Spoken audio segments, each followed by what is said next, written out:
tensions continue to rise in the aftermath of a police shooting in North Minneapolis last night. Police say officers shot and killed a man after two 911 callers said he was shooting a gun into the air near the 4700 block of Bryant Avenue North. Right now, we can give you a live look at a protest that's taking place at the Minneapolis Police 4th Precinct on Plymouth Avenue North. Community members are demanding more answers from police about what happened.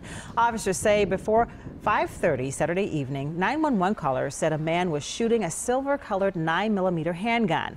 After officers arrived, a foot chase started, and it ended with shots being fired. Family members have identified the man as 31-year-old Thurman Blevins. Last night, some witnesses disputed he had a gun. Minneapolis police say that the officers involved were wearing body cameras, and they were activated. This afternoon, we heard from the father and the brother of the shooting victim.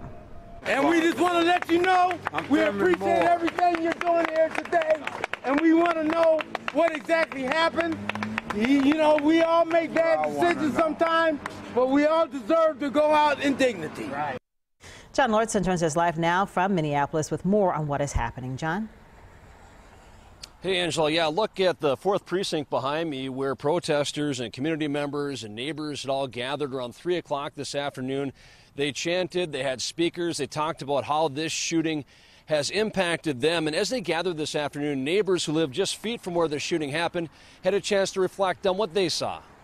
The BCA van there, and then there was a cop parked there, cops parked there. I went out on the sun porch, and there was just like lights everywhere. Atilia Ababrisi and Nicholas Mason lived 2 houses away from where the officer-involved shooting happened. They didn't see the confrontation, but just before 5:30 Saturday evening, their backyard security camera was rolling. I mean, you can see on our security cameras him go running by and then the cop go running by.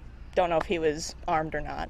Family members have identified the man shot by police as 31-year-old Thurman Blevins. He died just in front of Robert Lang's garage. I just finished cutting grass and had put the lawnmower away and saw some police cars go by pretty fast, no lights and sirens. Lang says that's when he heard commotion coming from down the alley. I heard the police repeatedly say, "Drop the gun," probably 3 or 4 times, "Drop the gun."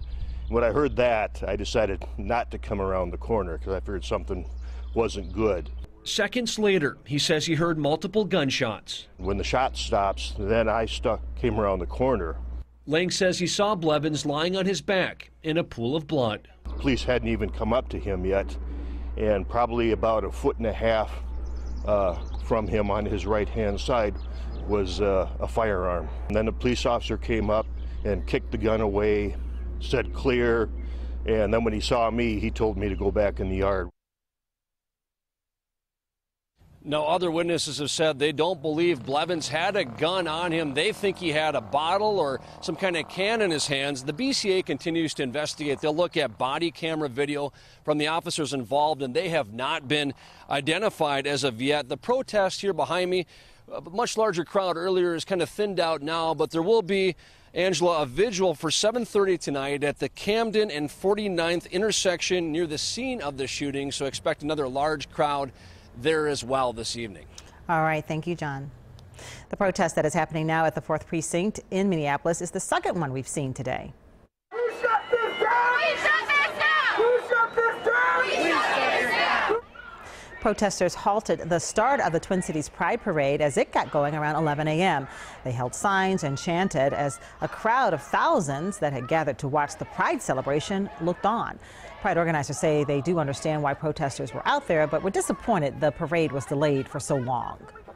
You know, as an organization and, you know, just as a person, I understand their cause. As an organization, we understand their cause, and we're willing to work and do what we can when we can, as long as it meets our mission of inclusion. Unfortunately, that just wasn't the case. But we do respect everybody's right to protest. Unfortunately, the parade goers are the ones that suffered in this case. This morning, Minneapolis Mayor Jacob Frey posted this on Twitter. He said, "I will not be marching in today's Pride Parade. My attention and work this morning will be on last night's shooting. As soon as I am able, I will be joining the community to mourn, to listen, and to provide support."